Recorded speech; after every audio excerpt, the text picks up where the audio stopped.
Have you ever met someone who straightens the magazines on your coffee table while you're still talking? Or maybe that person is you, feeling your stress rise the moment you walk into a room where everything is just slightly out of place.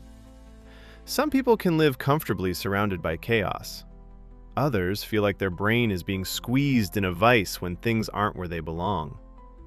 And contrary to what you might think, this isn't just about being picky or controlling. There's real psychology behind why some people crave order, while others couldn't care less. When you look at a messy room, your brain has to process everything in that space. Every object becomes a piece of visual information competing for your attention. Clothes on the floor, papers on the desk, dishes in the corner. For people who need order, this creates something psychologists call cognitive overload. Their brains are constantly trying to categorize and make sense of the chaos, even when they're trying to focus on something else. Research has shown that physical clutter literally competes for your attention. It reduces performance, and it increases stress. What's fascinating is that this effect is much stronger for some people than others. When someone says, "I can't think in a messy space," they're not being dramatic. Their working memory is genuinely being hijacked by the disorder around them.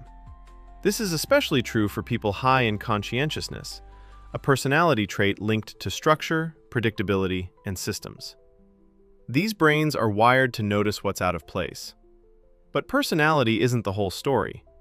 Some researchers believe certain people simply have a lower threshold for sensory input. Their nervous systems get overwhelmed faster by sights, sounds, and visual noise. Think of it like having the volume turned up too high. What feels like background noise to one person can feel unbearable to another. Studies suggest that for people who crave order, seeing disorder can directly trigger a stress response. Their visual processing centers are more strongly connected to areas of the brain involved in anxiety and emotional regulation. For many, tidiness represents something deeper than cleanliness. It represents control. Life is unpredictable. You can't control your job, relationships, or what happens in the world. But you can control whether your desk is organized or your kitchen counter is clear. That's why anxiety and the need for order often go hand in hand. When life feels chaotic on the outside, creating order in your environment becomes a way to calm the chaos inside.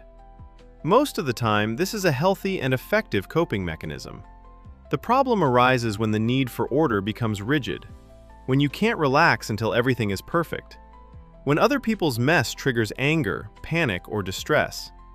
That's when a helpful strategy turns into something more challenging. But before we pathologize this trait, it's important to recognize the advantages. People who crave order tend to be more productive.